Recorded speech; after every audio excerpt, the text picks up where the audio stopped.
Bloomberg Audio Studios. Podcasts, radio, news.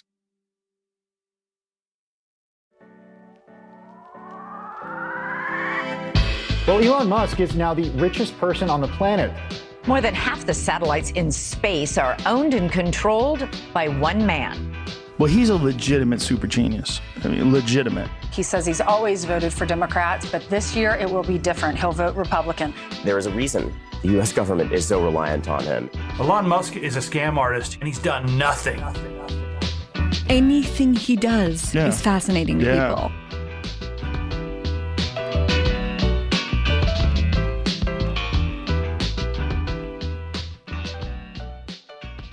Welcome to Elon Inc., Bloomberg's weekly podcast about Elon Musk. It's February 27, 2024. I'm your host, David Papadopoulos. The Boring Company is Elon's mass transit gambit. According to Musk, it's supposed to take us from New York City to Washington, D.C. in just 30 minutes with a high-speed underground transportation system. So a fast train, more or less. But a new piece from Bloomberg Businessweek tells a story of scarring chemical burns, broken promises, and little progress beyond a glorified shuttle bus system built for the Las Vegas Convention Center. We'll talk about that today, but we also have better news for Elon. The Cybertruck is good. Hannah Elliott will join us to talk about her review of Elon's hotly debated futuristic pickup. We start with boring, though, and to do that, I am joined here in the studio by Max Chafkin, Bloomberg Businessweek reporter. Hello, Max. Hey. And we're joined by Sarah McBride, who covers startups for us here at Bloomberg, including Neuralink, Elon Musk's Neuralink, and The Boring Company. Welcome, Sarah. Hi. Okay, Sarah, so let's dig in. We've never on this show talked about The Boring Company. We talk about all his companies every week, all the time, but it's never come up yet until now. So tell our readers a little bit about what the company does and what the ultimate goal here is. Yeah, The Boring Company's under the radar compared to other Musk companies. Its goal was to connect cities using underground passages where people would travel at extremely high speeds, like riding in a train, but going at the speed of an airplane in near vacuum conditions. And over time, that goal has been scaled down. And now the project that The Boring Company is working on is in Las Vegas. And it's to take people to different points under the city of Las Vegas. And what they've done is dug a tunnel under the convention center. A lot of people would say it's really no problem to walk from one side to the other of the convention center, but it is several buildings. And so there's a tunnel that's about a mile long in each direction. And they have recently run into a lot of problems that we wouldn't know about, except there were a bunch of worker safety OSHA complaints filed, and that shed some light onto the speed at which Boring's trying to build out this system. Max, tell us a little bit about what those complaints showed. So, the complaints, they span a bunch of different issues related to workplace conditions underground. And by the way, we tried to get The Boring Company's perspective. They did not respond to our request for comment, but they have denied the substance of these allegations to government regulators. They basically said, you haven't proven any of this happened. We're going to deny this all. So that's kind of where things stand. Some of them sound so bad, it's almost funny. So a few things, there is sort of this like toxic water that's like at the bottom of some of these tunnels, and that workers have to wade through. They're getting these terrible chemical burns, according to the workers. So the main problem in tunneling, again, this is kind of a weird thing, a weird world for like one of our biggest brainiacs and most successful doers to do. But the big problem in tunneling is muck. That's the technical term for the stuff that you're trying to move out of the tunnel to make room for the air.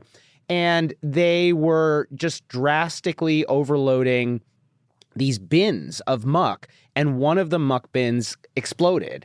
Then you have these like 2-ton concrete bricks, like 15 of them flying everywhere, nearly hit an intern. Now we should say, like, look, tunneling is mining is a dangerous business. And the chemicals. And this is, in many ways, is sort of similar to mining. This is mining, in fact. And that's where a lot of the workers are coming from. I mean, it is mining. They're digging in the ground. But what I'll say is the big promise here from Elon Musk was not that I'm going to mine. It was that I'm going to come up with new and innovative ways to do mining much more efficiently, much faster, much better at a much lower cost. Like that was the original pitch. And instead, and that's what, and why this story is important is what you actually see and what workers we spoke to are saying is that the Boring Company is basically in most ways like a normal tunneling venture.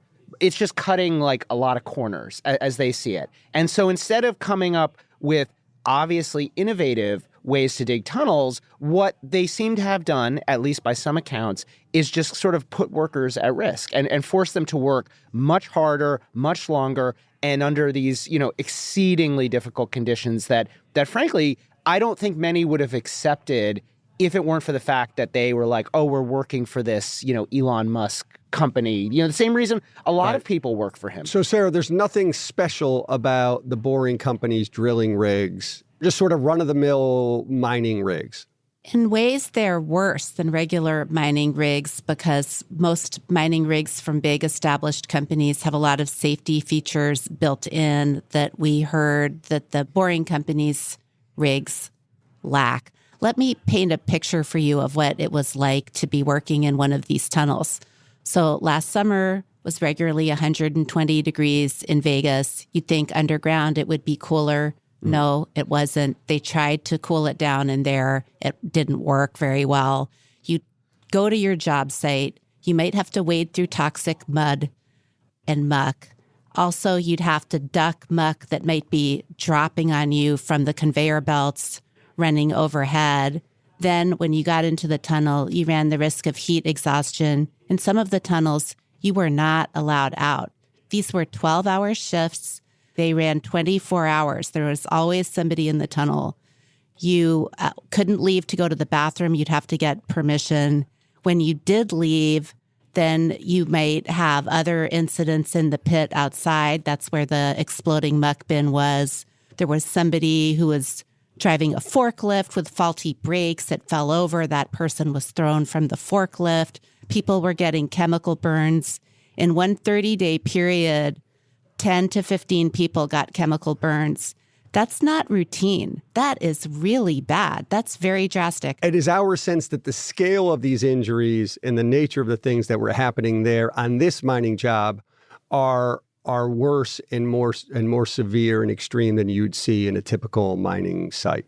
Yes, because mining is dangerous, most mining companies have a lot of protocols in place. It just seems like Boring cut a lot of corners. So where on a normal mining site, a chemical burn would be an anomaly, it seemed very routine there. Okay, Max, I want to pivot for a second and talk a little bit about some of those lofty promises we talked about at the beginning. When Elon was dialing up this company and this idea, and he was hyping it up and pulling in venture capital to help fund it, it seemed like for a period of time, the Boring Company was dancing with mayors and governors across the country, or actually apparently maybe even striking deals across the country. Yeah. Is any of that true? I think it was all true-ish. Okay. So Boring Company in a lot of ways is kind of a prototype for some of Elon Musk's, more recent exploits. So just like the Twitter acquisition, sort of funny tweet turns into a real thing. Boring Company is founded by Elon Musk. He's like in traffic. He types in his phone. It was a prelude to the Twitter X. Yeah. I mean, he does this like trollish tweet storm that's like, I'm going to start a tunnel company. It's gonna be called the Boring Company, and it's a bunch of dad jokes, and it's like hard to tell, like, is he serious? Is he not serious? And then you have this kind of manic period where he's actually trying to make it real. And it was during that period, and I think this is part of why the Boring Company happened.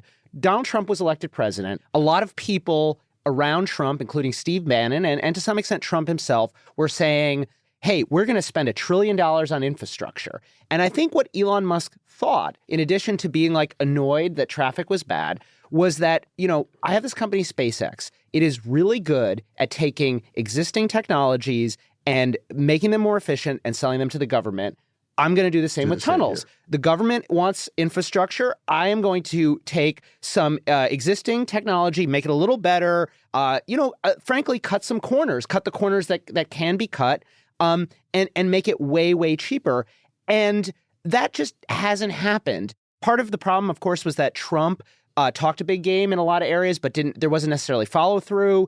At the same time, Musk talked a big game. And so you had a sort of series of projects. The most hilarious thing that happened during this time is Musk tweeted that he had verbal approval to build a tunnel, a high-speed train from DC to New York that was going to take 29 minutes. And then it came out like that it was just some verbal agreement from some people. The Trump administration disavowed it. And you sort of had this repeat over a series of places. So it's just been like a sort of escalating or de-escalating series of like failures to launch, ending essentially in Las Vegas. Sarah, let me ask you this. What is our understanding of the value of Boring Company as it stands now? I know it's not the biggest of Elon's companies.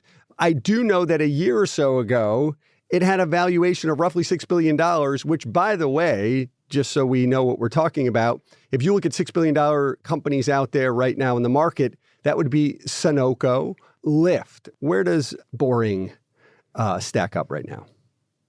It's really unclear. The only way to know is if they raised another funding round. I think they'd have trouble right now raising at that valuation. When employees join Boring, they aren't really told what their equity in the company is worth. Most private venture-backed companies are not very transparent about their valuation, and the Boring Company is even less transparent than most. Okay, Max, let me maybe frame it to you this way. Yeah.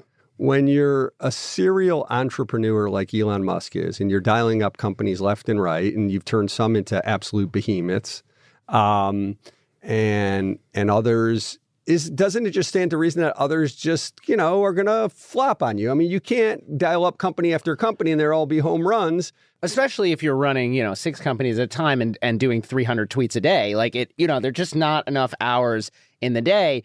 So in that sense, yeah, that it totally makes sense. It's also like, look, you can't just like think your way around everything. Elon Musk has this idea that, by his force of will and his personality, he's somehow going to be able to defy laws of physics. But the fact is, like, this digging tunnels requires all of these complicated issues that Elon Musk can't Elon Musk his way around. Now, the problem is, though, that the mythology around him demands that each one of these companies succeed. I think a lot of the employees, despite the risks, are very proud of what they've done. I think they like this goal of connecting Las Vegas underground with tunnels. They're not averse to the goal. And Elon Musk has said in the past that he'd like the tunnels to one day help colonization of Mars. So there is a big, grander goal if you're looking for it.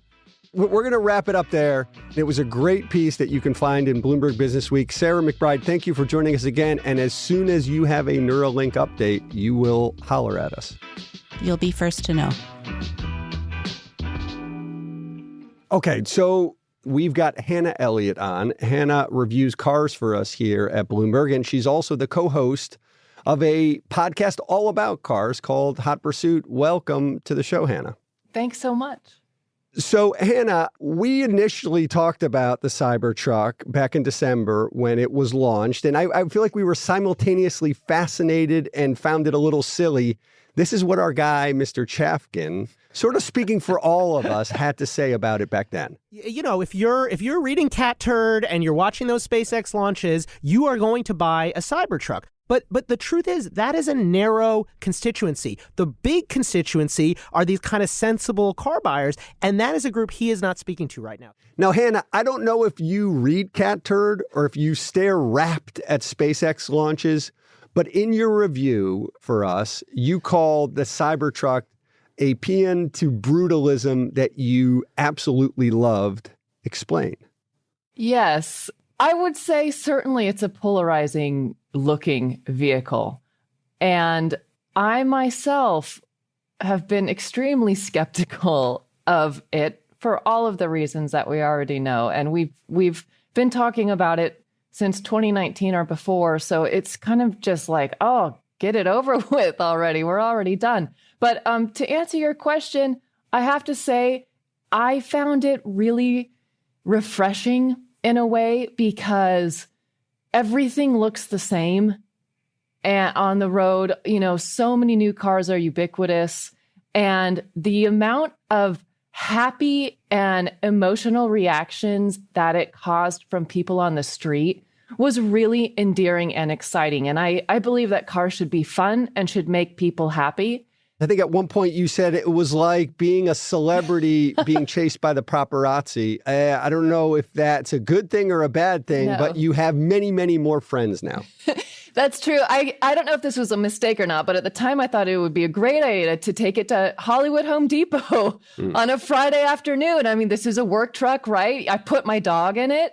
And I thought I need to go get a palm tree and a pot. I'll take it to Home Depot. And I have to tell you, I kind of got run out of Home Depot by the amount of people walking up, circling it, wanting to, quote unquote, help me load into the truck, trying to get inside. It was honestly a little too much. And so I bid a hasty retreat from Home Depot, but pretty fun. Do you have any, I know you were mostly you're driving on the roads. There have been all these videos. I'm sure you've seen some of them on TikTok. It's basically like a Cybertruck trying to climb a hill that like a Honda Odyssey could get up easily. And the Cybertruck is, struggling. It's essentially like showing that this may not be a capable off-road vehicle. Or do you have any thoughts on whether that is true or how true that might be and how big a factor that's going to be for people who are going to buy something like this?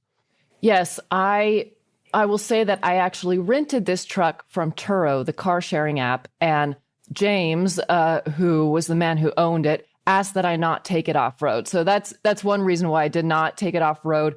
Admittedly, the Cybertruck is extremely untested in off-road or any sort of real, actual sort of work site or farm, ranch conditions.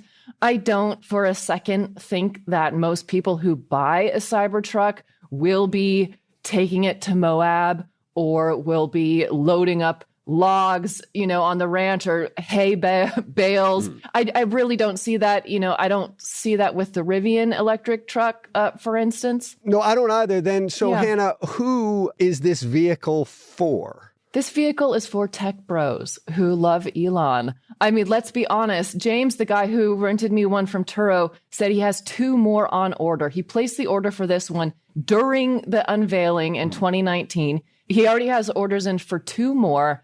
But I will say also, last night I was at a dinner in Beverly Hills. There was a mother who was asking me about it and wanted to know if it would fit a child seat in the back. So I was surprised because I thought this was going to be Tech Bro Central. And it does pull in interest from moms in Beverly Hills that you wouldn't expect would even care about it. So there are some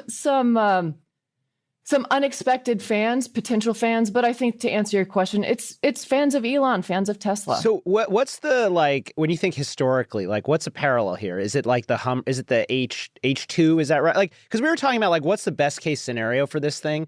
And David sort of floated I think on an earlier episode that it could be like the Hummer. It could have a cultural moment in the same way, eye-catching, gigantic, obnoxious, but maybe kind of cool. Yeah, I definitely think it'll be a collector item. I mean, the DeLorean's a collector item. The DeLorean had a short lifespan, but people still know it and love it. It's kind of like a truck version of the DeLorean, if you remember the car from Back to the Future. It was interesting in your column, and everyone should read it. I thought it was terrific. We do know that Musk desperately wanted a futuristic look with this vehicle. But you say at first sight, it screamed nostalgic, not futuristic to you. Yeah, absolutely. I mean, it looks like something from Blade Runner. It looks like the DeLorean. Stainless steel is not a new technology. No. The fabrication, this is not new or revolutionary fabrication at all. It's kind of the opposite. None none of this is new. And the truck, it's multiple years late. So if anything, it's actually outdated and behind and nostalgic. There's nothing actually futuristic about it. Max, she did indeed have a lot of great lines in this piece. I think this might have been my favorite. She wrote, "It looks like a cross between a Tonka toy and an adolescent video gamer's ultimate fantasy machine. Not necessarily amateur, but a bit ridiculous." Wow, Hannah. Like that's quite a bit. Now tell me this. Ultimately, what did you like the most and dislike the most? I have to say what I liked the most about it was how it drove.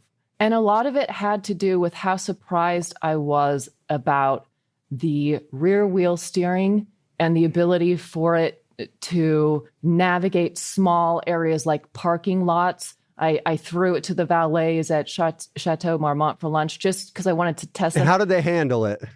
They didn't bat an eye. And that parking garage is very small and awkward, but the truck it's very long. It's almost 19 feet long.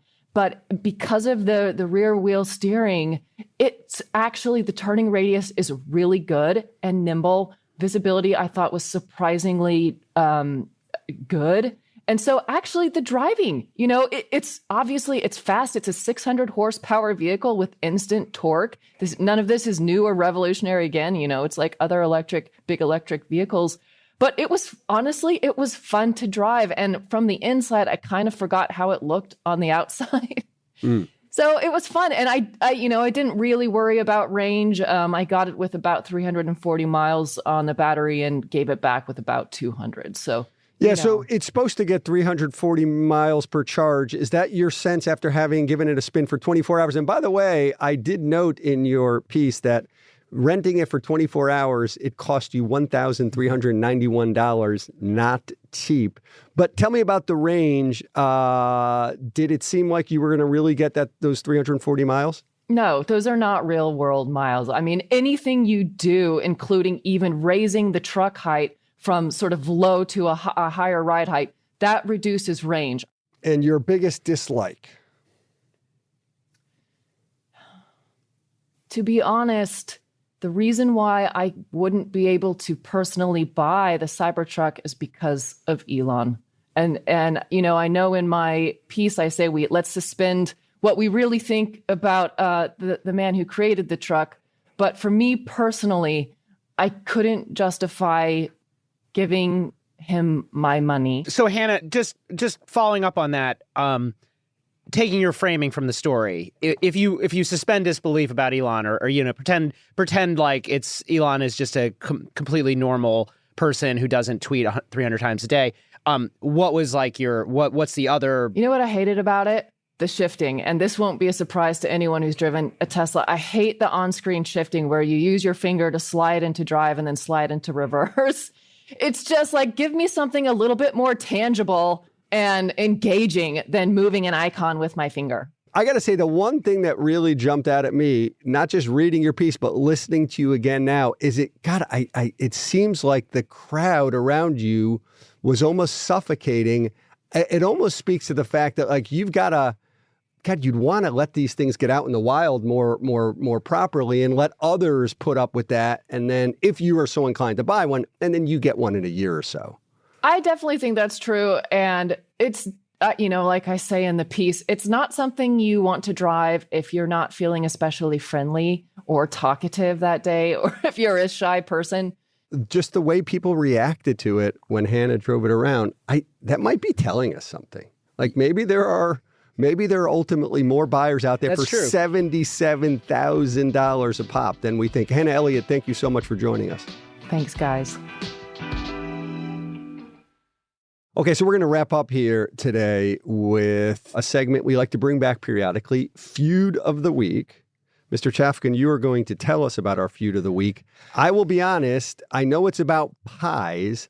That is the extent of my knowledge. Do inform. Okay, we've done Elon versus Mark Cuban, Elon versus various He's world fighting against leaders. pies. Now it's Elon versus the owner of Giving Pies, a San Jose pie shop. Pies in the sense of like apple And or what's pumpkin. his beef with the pie guy?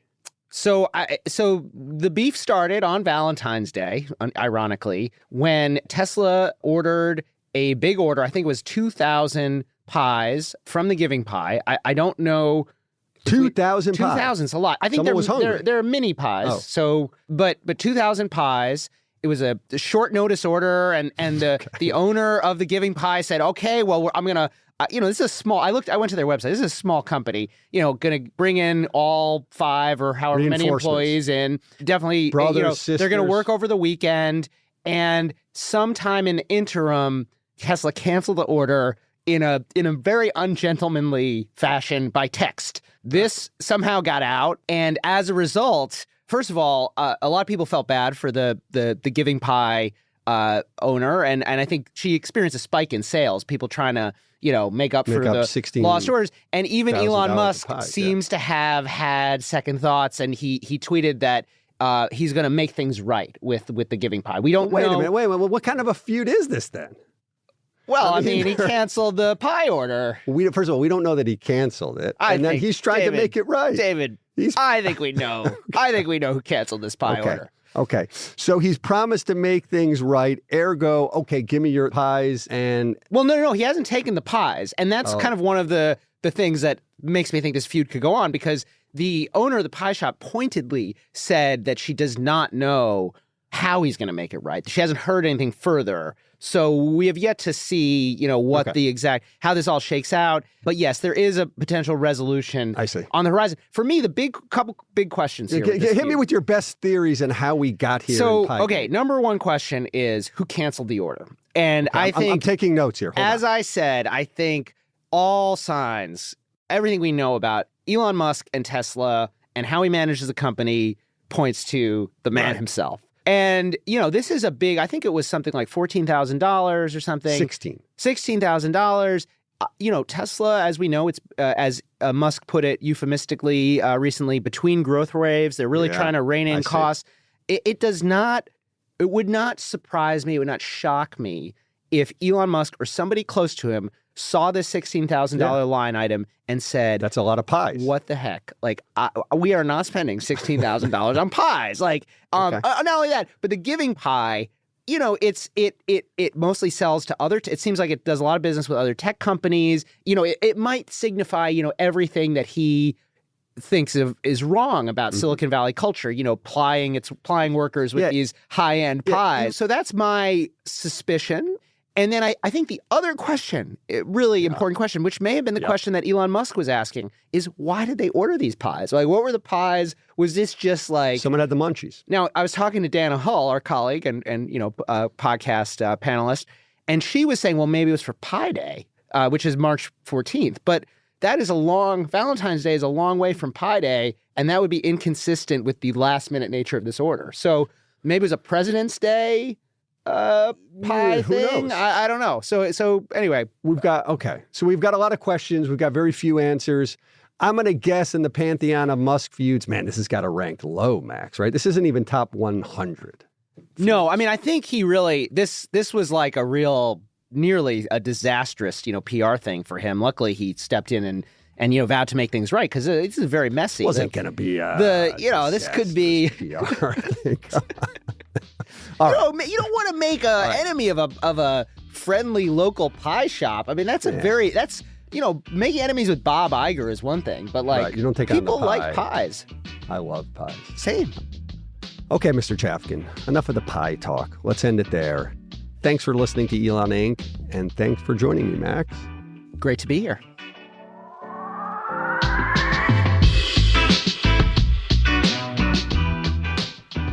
This episode was produced by Stacey Wong. Naomi Shavin and Rehan Harmansi are our senior editors. The idea for this very show also came from Rehan. Blake Maples handles engineering, and we get special editing assistance from Jeff Grocott. Our supervising producer is Magnus Henriksen. Huge thanks, as always, to Joel Weber. The Elon Inc. theme is written and performed by Taka Yasuzawa and Alex Sugiura. Sage Bauman is the head of Bloomberg Podcast and our executive producer. I am David Papadopoulos. If you have a minute, rate and review our show. It'll help other listeners find us. See you next week.